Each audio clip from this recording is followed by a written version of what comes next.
बिस्मिल्लाहिर्रहमानिर्रहीम। अस्सलाम वालेकुम नाज़रीन, बात यह है कि साथ मैं हूँ हिना आदिल। नाज़रीन, अहदाफ का हुसूल ही मकसद हयात हो तो उसूल और ज़ाब्ते और कानून बेमायनी हो जाते हैं। वतन अजीज़ में लगे सियासी तमाशे को देखकर यूँ महसूस होता है कि यह खित्ता ज़रूरतमंदों का देश है। सड़कों चौराहों से लेकर इक़्तिदार में बैठे ऊंचे शिमले वाले सभी ज़रूरतमंद ही पाए गए हैं। कीमती पोशाकों, वसीओ अरीज महलात और बेश कीमत लग्जरी गाड़ियों में सस्ते, छोटे और ज़रूरतमंद ही घुसे होते हैं। इन ज़रूरत के मारों के ना कोई नज़रियात हैं और ना इखलाकियात। वसीतर इख्तियारात का मालिक हो या रोबो दबदबे वाला, किसी को मनसब की तलब है तो किसी को अपने मतलब से गर्ज है। कोई अपना आज दाव पर लगाकर अपना कल संवार रहा है तो कोई अपनी जमा पूंजी और सोच फिक्र बेचकर दुनिया संवारने में मगन है।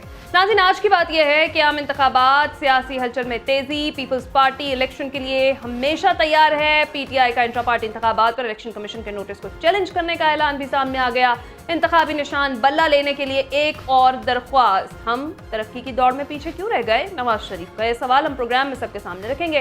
प्रोग्राम के दूसरे हिस्से में हम बात करेंगे कि भारतीय सुप्रीम कोर्ट ने कश्मीरियों के खिलाफ फैसला दे दिया। मकबूजा कश्मीर की खुसूसी हैसियत की मनसूखी का हुक्म बरकरार। कश्मीर को खुसूसी हैसियत देने वाले आर्टिकल 370 का खात्मा बरकरार, जबकि पाकिस्तान ने इंडियन सुप्रीम कोर्ट के फैसले को मुस्तरद कर दिया है। सवाल यह है कि सेक्युलर रियासत का दावेदार भारत क्या कश्मीरियों को उन्हीं की सरजमीन पर अक़लियत में बदलना चाहता है? प्रोग्राम के आखिरी हिस्से में हम बात करेंगे कि हुकूमत IMF का एक और मुतालबा मानने को तैयार। पाकिस्तान की IMF को पेट्रोलियम लेवी बढ़ाने की यकीन दहानी। पेट्रोलियम लेवी का हदफ 868 अरब से 918 अरब तक बढ़ाने का इम्कान। तो दूसरी तरफ खबरदार होशियार, गैस मजीद महंगी करने की तैयारियां। सवाल ये है कि क्या महंगाई का नया तूफान आने को है? गरीब आवाम जाएं तो जाएं कहाँ? इन तमाम टॉपिक्स पर आज हम बात करेंगे। हमारे साथ मौजूद होंगे सलमान आबिद साहब, मोहम्मद आदिल साहब, इम्तियाज़ आलम साहब और हमें ज्वाइन करेंगे PJ मीर साहब। इम्तियाज़ आलम साहब, मैं आपसे आगाज़ करती हूँ। बड़ा इंपॉर्टेंट क्वेश्चन आज जो उठाया है मियां मोहम्मद नवाज शरीफ साहब ने, वो कहते हैं दुनिया बहुत आगे चली गई है और हम बहुत पीछे रह गए हैं और हमारा जो शुमार है पस्त तरीन ममालिक में होता है। क्यों पीछे रह गए हम इम्तियाज़ आलम साहब? और 3 बार इक़्तिदार लेने वाले नवाज शरीफ ये सवाल कर किससे रहे हैं?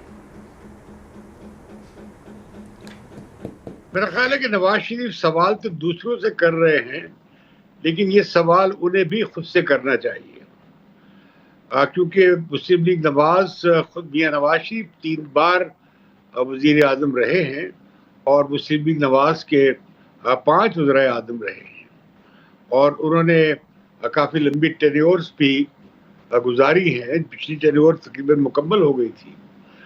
तो जो मामला ये है कि सियासतदान जो हैं वो अपनी जिम्मेदारी शिफ्ट न करें, बल्कि हम इंतज़ार में हैं कि मुस्लिम लीग नवाज कोई अपना मैनिफेस्टो, कोई मंशूर, कोई इकोनॉमिक प्लान, कोई रोड मैप लेकर सामने आए। अभी तो लगता है कि सिर्फ IMF का प्रोग्राम है जो सारी पार्टियां चलाती रही हैं, कुछ अपने थोड़े थोड़े अपनी जो तरजीहात हैं थोड़ी बहुत फ़र्क के साथ। तो IMF के प्रोग्राम से तो मसला हल होने वाला नहीं है, उससे तो बहरान को टालने का प्रोग्राम है या वक्ती तौर पर बहरान से निकलने का वो प्रोग्राम है। और उसमें भी किया ये जाता है कि बोझ जो है वो निचले तबकात पे डाला जाता है और उमरा पे नहीं डाला जाता।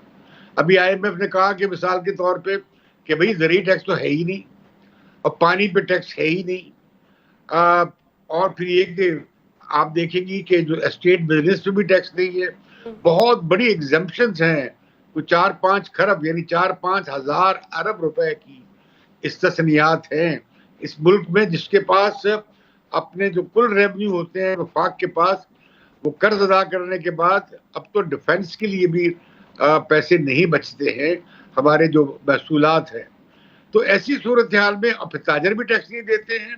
हमें याद है किस तरह जब मिफ्ता इस्माइल साहब की तरफ से तजवीज़ आई थी टैक्स लगाने की ताजरों पे, तो मरियम नवाज ने बिल्कुल ताजरों के साथ एहतजाज में शामिल हो गई थी, उसे रद्द कर दिया था।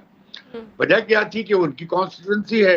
मैं कहना ही चाह रहा हूँ कि ये जो मामला है कि सारे जिम्मेदार इकट्ठे हो जाते हैं, हम पे टैक्स नहीं लगना है, और सारे बड़े सरमायादार भी इकट्ठे हो जाते हैं और ख़ास तौर पर जो बड़े बिजनेसेस हैं वो कहते हैं हमने टैक्स नहीं देना है।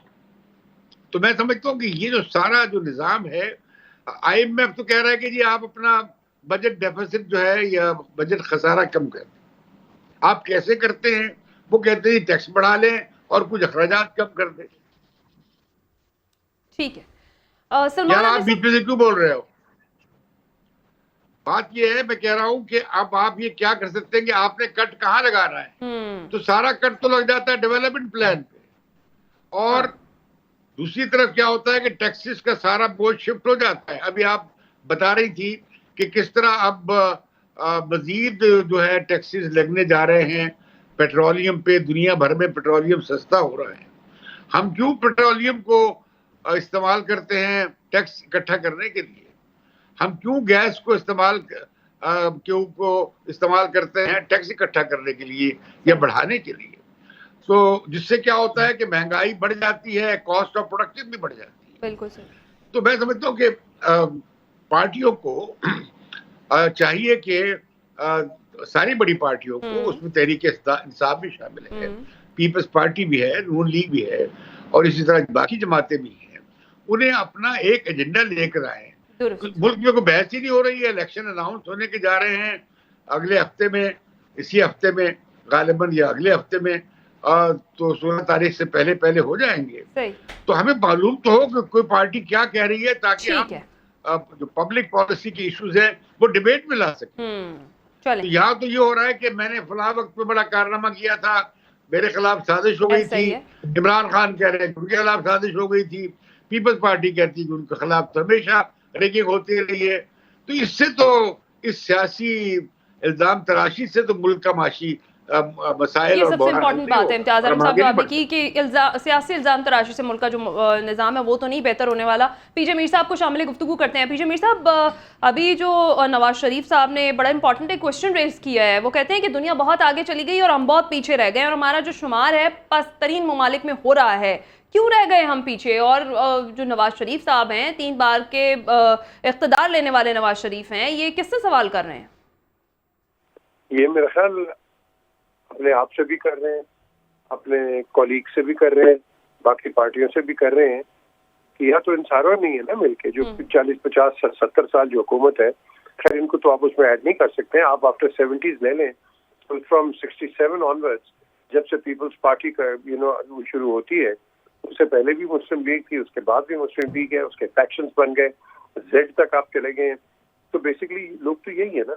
तो फिर ये इनको अपने आप को शेड्यूल करना है, थिंकिंग के प्रोसेस में लेके आना कि वाकई बात तो सही कर रहे हैं और कि इसके फॉल्ट लाइंस कहाँ है। फॉल्ट लाइंस एक ही है कि सारों को शौक है पार कॉरिडोर्स ऑफ पार में आने का, लेकिन डिलीवर नहीं करना। That is the basic problem. बातें सब करेंगे, सब आपको बड़े अच्छे अच्छे लॉलीपॉप्स देंगे इलेक्शन से पहले। अभी लॉलीपॉप्स पैक हो रहे हैं, जब इलेक्शन के डेट अनाउंस होगी लॉलीपॉप्स बांटना शुरू हो जाएंगे। So this will all continue. तो ये अब इसको ठीक कौन करेगा? हम हर इलेक्शन से पहले यही बात करते हैं, हर इलेक्शन से, कि क्या होगा क्या नहीं होगा। And at the end of the day जब वो जीत जाते हैं उसके बाद ये लॉलीपॉप्स रिसेंड हो जाते हैं या वापस हो जाते हैं and we are back to square one. So ये जो अब जिन इलेक्शंस की आप बात कर रहे हैं और जिसपे सारे अपने रिजर्वेशंस भी दे रहे हैं कि level playing fields and all this kind of stuff, देखें आप इसको सीरियसली सोचें, these elections will be farcical, क्योंकि इसको एक्सेप्ट कोई नहीं करेगा और जो एक्सेप्ट करेगा जीत भी जाएगा, उसको आगे 3 महीने के अंदर ये रगड़ के रख देंगे बाकी जो ओपोनेंट्स होंगे। क्योंकि आपके हालात इतने खराब हो गए हैं, इतने बुरे हैं कि इसको इकोनॉमिकली आप रिस्ट्रक्चर कर ही नहीं सकते। क्यों? क्योंकि आप ना अपने टैक्स बेस बढ़ाना है, ना अब लोगों पे टैक्सेशन लेके आएंगे, क्योंकि वो आपका वोट बैंक खराब हो जाएगा। आप अपने सिस्टम्स को ठीक नहीं करेंगे, फाइन्स अपने इंक्रीज नहीं करेंगे, जहां से पूरी दुनिया की गवर्नमेंट्स पैसा बनाती है।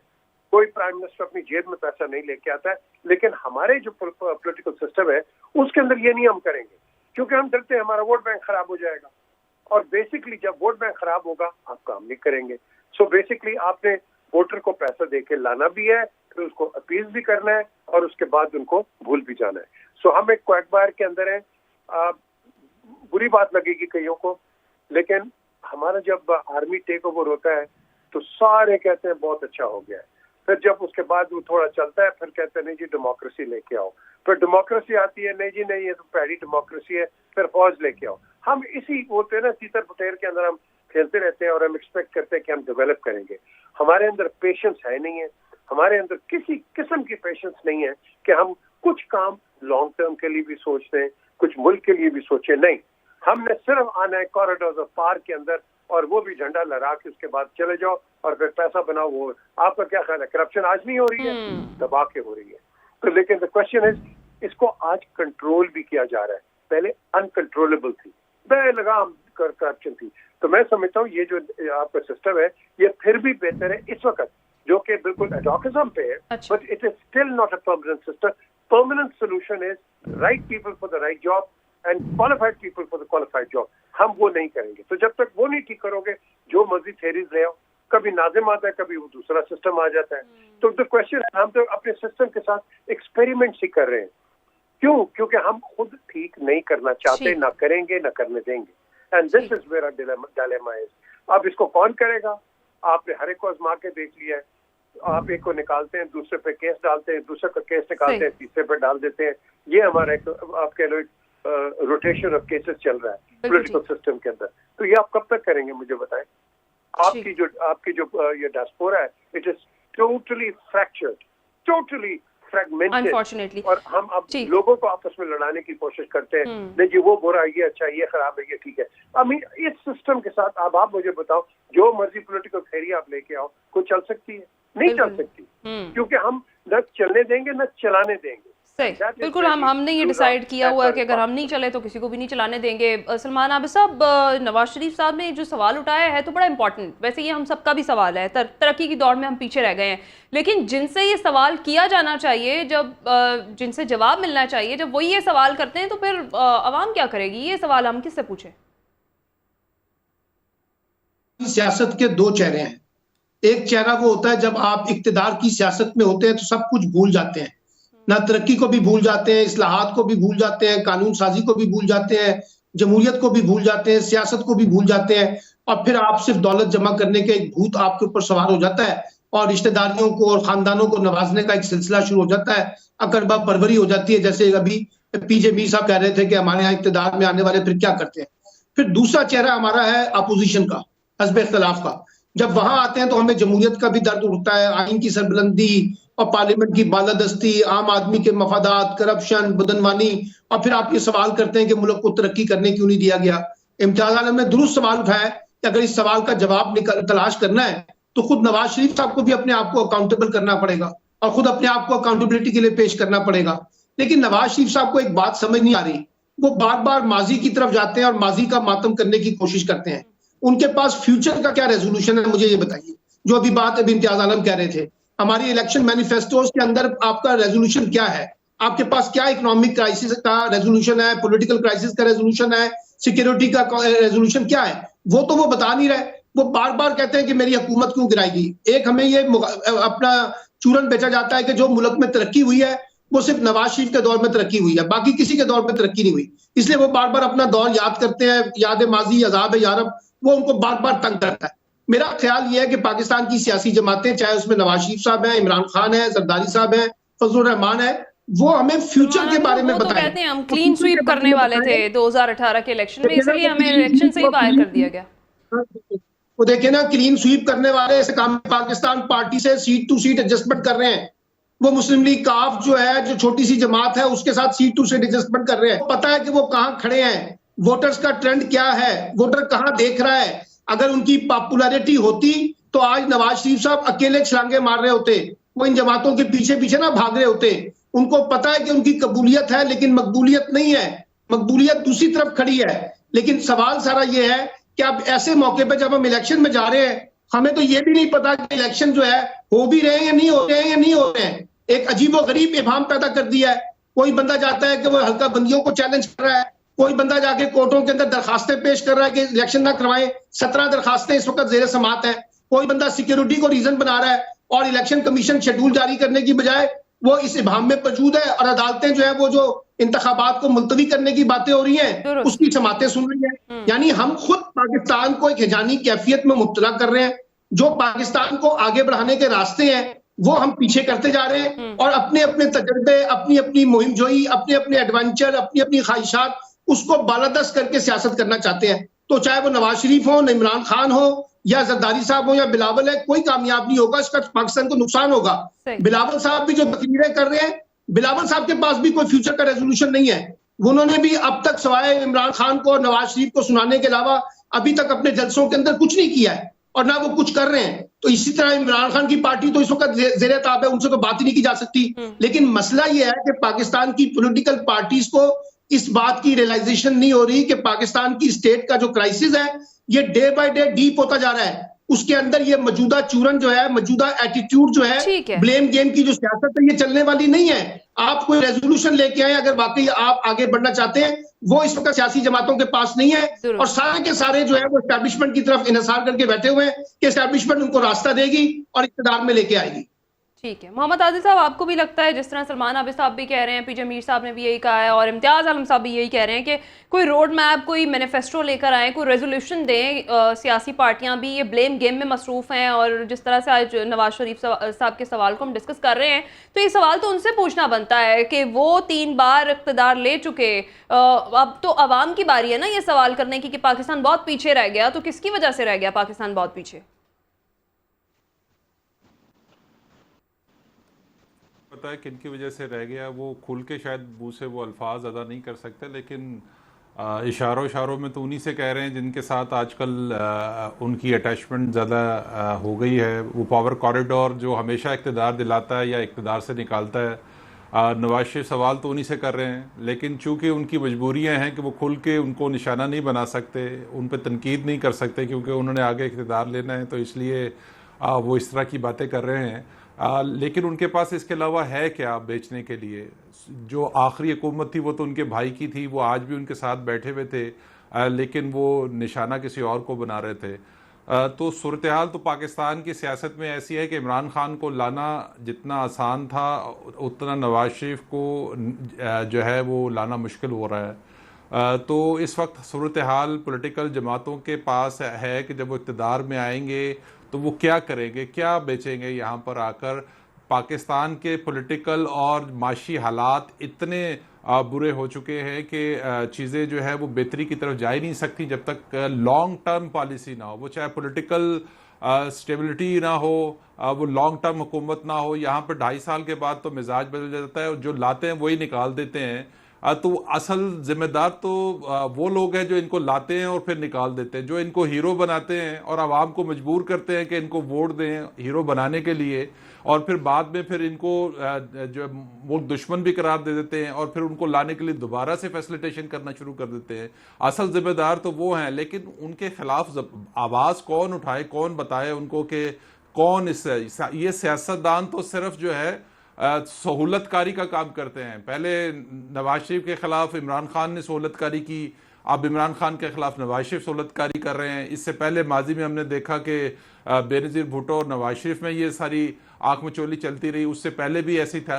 तो पाकिस्तान के सियासतदान अगर कोई लॉन्ग टर्म पॉलिसी लाना भी चाहते हैं तो उनको चलने ही नहीं दिया जाता। 2018 में जो उस वक्त हालात थे इसमें कोई डाउट नहीं है कि उस वक्त की जो माशी सूरत हाल है वो जो इमरान खान की माशी सूरत हाल से बहुत बेहतर थी, और वो अगर कंटिन्यूटी होती तो मजीद बेहतर हो सकती थी। लेकिन नवाज शरीफ को जिन भी केसेस में निकाल दिया गया, निकाल के इमरान खान को ला के जो तजर्बा किया वो नाकाम हो गया। अब वही सारा कुछ दोबारा से रिपीट हो रहा है। तो पाकिस्तान की सियासत की बदकिस्मती है, यहाँ पर हम बार बार तजर्बा करते हैं, बार बार नाकाम होते हैं और फिर उन्हीं लोगों से दोबारा ये तवक्का रखते हैं कि हमें दोबारा कोई नई चीज करके दिखा देंगे। तो ये सिस्टम पाकिस्तान का ऐसे ही चल रहा है, ऐसे ही चलता रहेगा। लेकिन बात बिल्कुल ठीक है, सिस्टम के साथ बार बार जो एक्सपेरिमेंट्स किए जा रहे हैं इनको अब रोकना होगा। अगर पाकिस्तान की जो इस वक्त करंट सिचुएशन है उसको बेहतर करना है तो ये जो तजुर्बे हैं इन्हें बंद करना होगा। नाज़रीन, ब्रेक का वक्त है, ब्रेक पर जाएंगे। ब्रेक के बाद जब वापस आएंगे बात करेंगे भारतीय सुप्रीम कोर्ट ने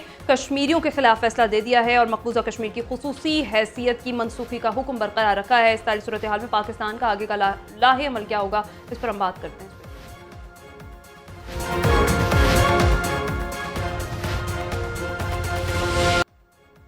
वेलकम बैक नाज़रीन। भारतीय सुप्रीम कोर्ट ने कश्मीरियों के खिलाफ फैसला दे दिया है और मकबूजा कश्मीर की खुसूसियत हैसियत जो खुसूसी हैसियत है उसकी मनसूखी का हुक्म बरकरार रखा है। कश्मीर को खुसूसी हैसियत देने वाले आर्टिकल 370 का खात्मा बरकरार है। पाकिस्तान ने इंडियन सुप्रीम कोर्ट के फैसले को मुस्तरद भी कर दिया है।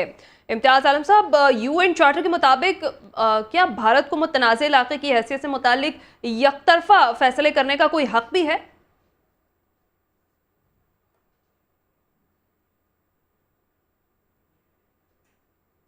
गालिबन इम्तियाज़ आलम साहब मुझे नहीं सुन पा रहे हैं। पीजे मीर साहब, यही सवाल मेरा आपसे भी है, क्या UN चार्टर के मुताबिक भारत को मुतनाज़ इलाके की हैसियत से मुतालिक किसी भी तरह के यकतरफा फैसले करने का हक है?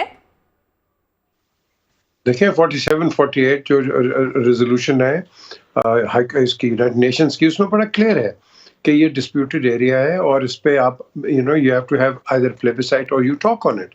द क्वेश्चन इज 370 और 35A दोनों उन्होंने रिवोक कर दिए हैं इंडियन गवर्नमेंट ने। अब हाई कोर्ट जो है या सुप्रीम कोर्ट आप कह लो इंडिया का, ये तो वही हरकत कर रहा है। मुझे तो लगता है ये इंस्ट्रक्शंस ले रहा है यूनाइटेड स्टेट से कि जिस तरह इन्होंने गाजा के अंदर किया कि पैलेस्टाइन को इन्होंने कहा इशू है, like Palestine is not an issue, it is the occupation of Palestine. तो Kashmir is not an issue, it is the occupation of Kashmir, इसलिए हम उसको कहते हैं ऑक्यूपाइड कश्मीर। तो अगर ये उस तरह कर रहे हैं तो फिर अब आपको पता है कि फिर आप एक ही कंक्लूजन पे आते हैं, might is right. Might is right, तो that means you can do anything and get away with it. आज और को क्यों नहीं बोला कोई, ये क्यों नहीं बोला? क्योंकि सब मकरूज है यूनाइटेड स्टेट्स के। ये मसला जो है ये उसी वक्त हल होगा कि जब आपका इस्लामिक ब्लॉक उसके अंदर यूनिटी नजर आएगी।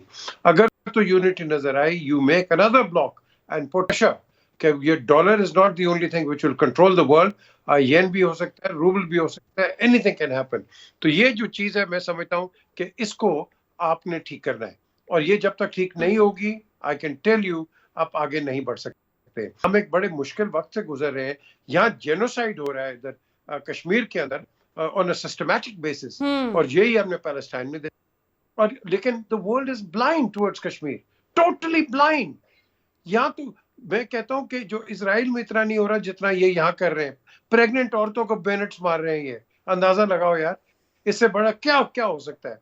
तो जब ये इस तरह की हरकत करेंगे इवेंचुअली ये जो है ना बबल, ये फटेगा, और जब ये फटेगा फिर ये सब रोएंगे, और उस वक्त रोना it will be far too late. So I think they should get to terms कि इसको, इस इशू को रिजॉल्व करो। ये तुम 370 को रिवोक कर रहे हो, 35A कर रहे हो, हर चीज आप उधर हिंदुओं को कह रहे हो बिजनेस करो, ये नहीं चलेगा लॉन्ग टर्म पे, बता रहा हूँ आपको। बिल्कुल ठीक है। इम्तियाज़ आलम साहब, आपको क्या लगता है, जिस तरह से हम बात कर रहे हैं, भारत सेकुलर रियासत का दावेदार है और कश्मीरियों को उन्हीं की सरजमीन पर अक़लियत में बदलना चाहता है?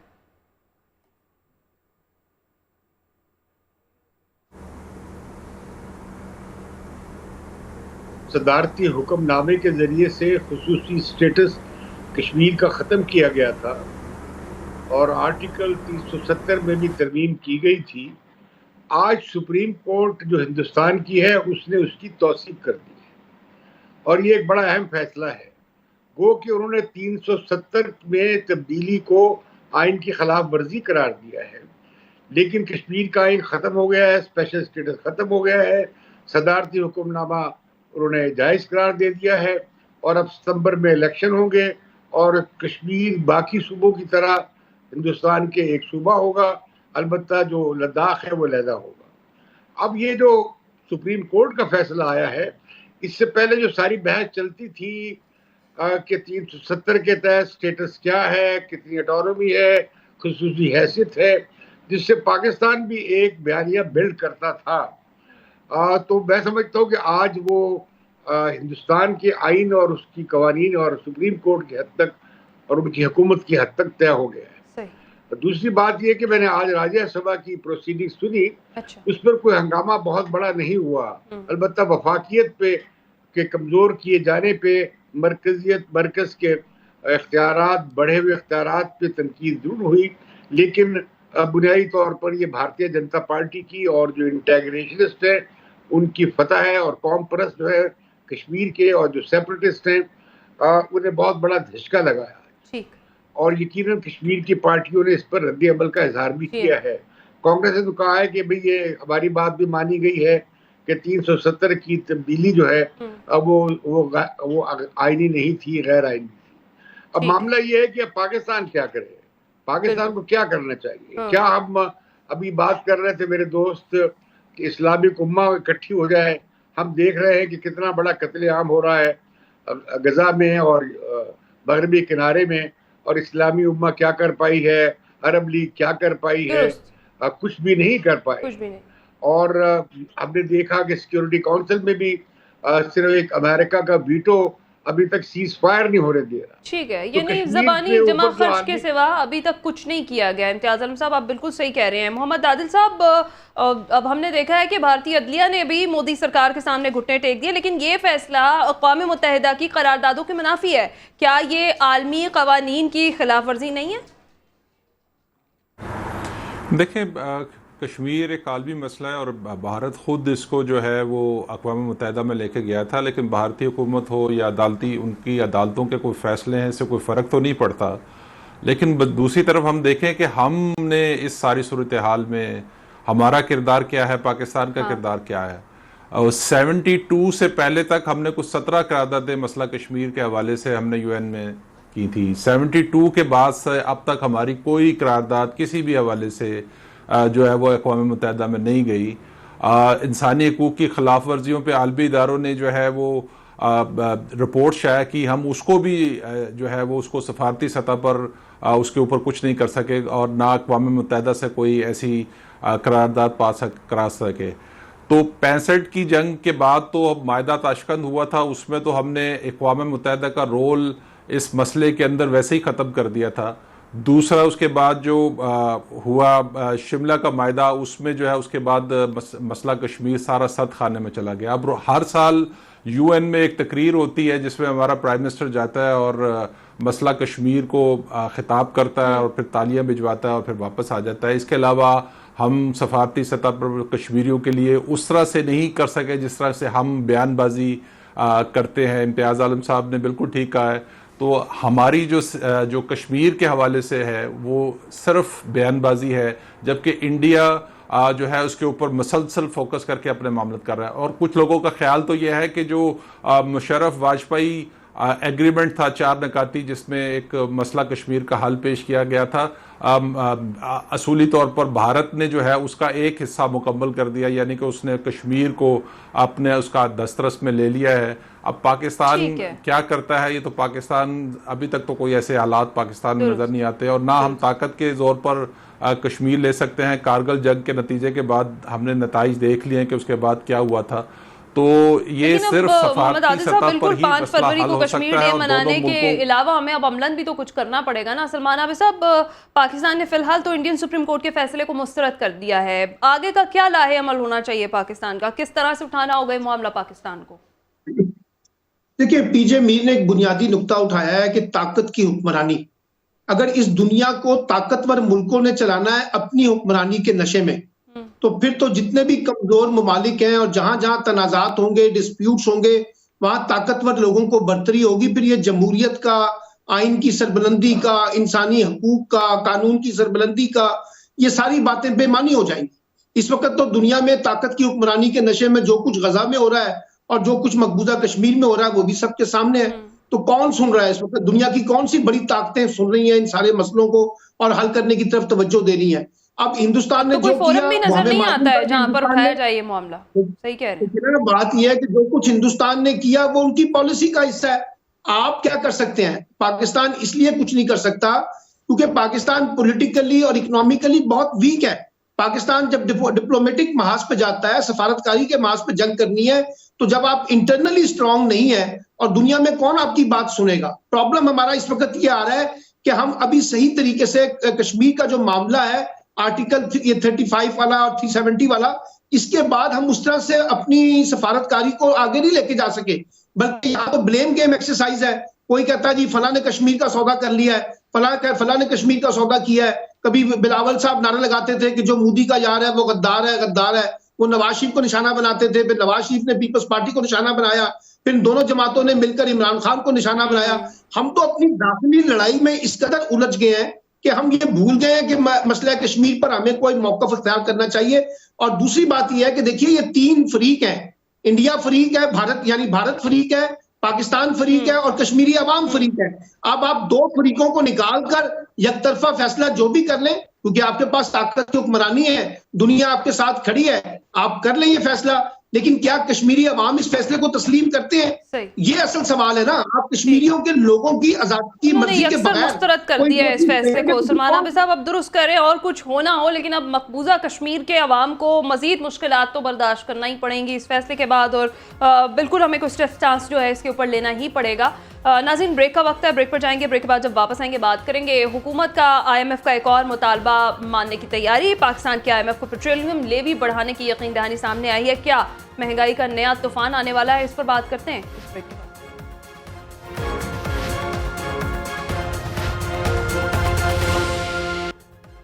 वेलकम बैक नाजरीन। हुकूमत IMF का एक और मुतालबा मानने को तैयार है और पाकिस्तान के IMF को पेट्रोलियम लेवी बढ़ाने की यकीन दहानी सामने आई है। इम्तियाज आलम साहब, नया तूफान आ रहा है महंगाई का, फिर ऐसी सारी सूरत हाल में गरीब आवाम कहाँ जाएंगी? भाई ये ताजरों को टैक्स लगाए, ये जिम्मेदारों को टैक्स लगाए, ये स्टेट बिजनेस को टैक्स लगाए, ये क्यों इस पे लेवी पे टैक्स लगाना चाहते हैं? और ये बिल्कुल जायज होगा। पेट्रोल की कीमतें कम होनी चाहिए। ये फिर मैं पहले सेशन में बात कर चुका हूँ। मैं एक और बात करना चाहता हूँ कि हम कश्मीर में बहुत शोर बिजाते हैं। हमने आज़ाद जम्मू कश्मीर में क्या हालत बनाई हुई है इंतखाबात की और हुकूमत की। गिलगित बल्तिस्तान का हमने क्या हाल किया हुआ है। आपको पता है कि जिसे हम कहते हैं ऑक्युपाइड कश्मीर, वो तरक्की के हिसाब से बाकी स्टेट से आगे है एवरेज में, और 100% लिटरेसी है कश्मीर में। 55-100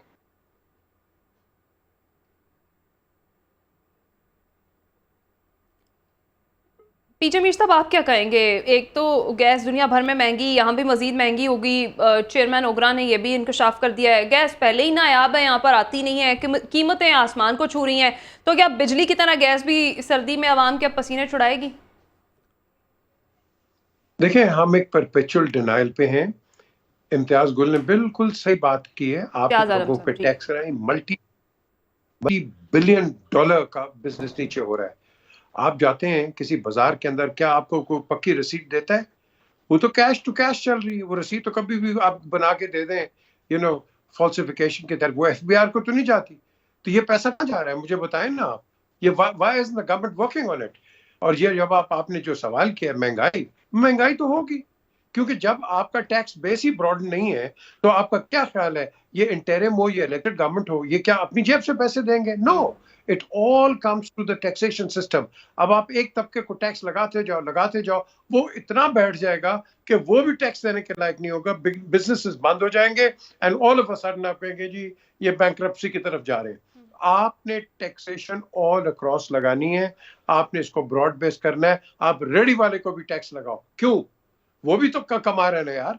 द क्वेश्चन इज कि वो कमाए और दूसरे ना कमाए, फिर दूसरा आपका एक तबका है वो एक रोड पे वो आ जाता है, हाँ जी बताए हमारे घर में ये नहीं है, वो नहीं, फलान। You have to educate this nation for a long run. Pakistan is not made in Pakistan since 1947 and 2047. No, it has to remain for thousands of years. लेकिन एक ही तरीके से we have to start somewhere. माओ ज़ेडुंग ने नहीं किया था। माओ ज़ेडुंग कहाँ पर चाइना को लेके चला गया था? They made sacrifices. हमने भी sacrifices हैं, हमारी मुश्किलात होंगी, आएंगी, but we have to struggle for the longer period of time. उसके लिए हम तैयार नहीं है। मुझे आज पार में ले आओ, कल उसको ले आओ, कल इसको ले आओ। ये है मेरी अल्टीमेट एक मायोपिक सोच जिसके तहत हम पाकिस्तान चला रहे हैं। बिल्कुल ठीक है। मोहम्मद आदिल साहब, आपको क्या लगता है महंगाई का नया तूफान आने वाला है? गैस के हवाले से भी खबरदार कर दिया गया, और दूसरा जो मुतालबा मानने को तैयार है हुकूमत IMF का। देखिए, अभी तो दूसरी किस्त है जिसके लिए इतने पापड़ बेलने पड़ रहे हैं, और यकीनी तौर पर अभी तो दूसरी किस्त के लिए ये जो इस्लाहात की जा रही हैं, जो महंगाई की जा रही है, उसके बाद फिर तीसरी किस्त है, उसका भी असरात आवाम पे ही आने हैं। कोई 1000 अरब की पेट्रोलियम लेवी का हदफ है इस दफ़ा। वो सारा बोझ यकीनन आवाम ने उठाना है। आलमी मार्केट में कीमतें कम हों ज़्यादा हों, आवाम तक तो वो फ़ायदा पहुँचता ही नहीं है। बिल वास्ता या बिला वास्ता किसी भी सूरत में जब कीमतें बढ़ती हैं तो उसका जो असर है वो आवाम पर ही होता है। हर चीज़ की एक ही बात है कि पाकिस्तान में जब तक मजबूत सियासी इस्तेहकाम नहीं आएगा, उस वक्त तक मजबूत माशी पॉलिसी भी मुमकिन नहीं है, माशी इस्तेकाम भी मुमकिन नहीं है, और आवाम के लिए रिलीफ देने का जो ख्वाब है वो पूरा नहीं हो सकता, क्योंकि आपने अपने रोज़मर्रा के मामला चलाने के लिए, कर्ज़ों का बोझ उतारने के लिए इन आलमी इदारों से कर्जा लेते रहना है, और आपने उसका बोझ आवाम पे उठाते रहना है, डालते रहना है। आवाम पहले भी बोझ उठा रही थी, अब भी बोझ उठाएगी, आगे भी उठाती रहेगी, ये इसी तरह चल रही है। इसके लिए अकाउंटेबिलिटी तो इस तरफ कोई नहीं है अकाउंटेबिलिटी के। हाँ। ये कौन जिम्मेदार है इस सारी सूरत-ए-हाल का जिसका खमियाजा आवाम भुगत रही है। बिल्कुल सही। सलमान आमिर साहब, आपको क्या लगता है, आवाम का कोई पुरसाने हाल नहीं है? IMF का एक और मुतालबा मान लिया जाएगा, उसके बाद एक नया तूफान आएगा महंगाई का, फर्क तो किसी को नहीं पड़ेगा सिवाय आवाम के। देखिए, जो बातें अभी पीजे मीर ने और आदिल साहब ने की हैं, अनफॉर्चुनेटली हमारा रियासती निज़ाम, हमारा हुकूमती निज़ाम, हमारा सियासी निज़ाम आम आदमी के मफादात के बरक्स खड़ा है। ये ताकतवर तबकात की हुक्मरानी का निज़ाम है, जिसमें सारे ताकतवर तबके जो हैं वो आपस में नेक्सस बना लेते हैं और मिल बांट कर खाते हैं। आम आदमी के हिस्से में तो गुर्बत आती है, बेरोजगारी आती है, जहालत आती है और उनको अदम इंसाफ मिलता है। अब इस वक्त जो आम आदमी का मुकदमा है, क्या नवाज शरीफ की तकरीरों से पेट भरेगा?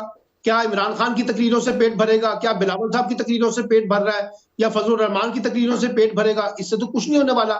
आम आदमी को रिलीफ देने की बजाय आप ताकतवर तबकों को रिलीफ देते हैं, उनके मफादात का सौदा करते हैं। वो आपके लिए ज्यादा अहम है क्योंकि आपको उनसे पैसा मिलता है, कमीशन मिलती है।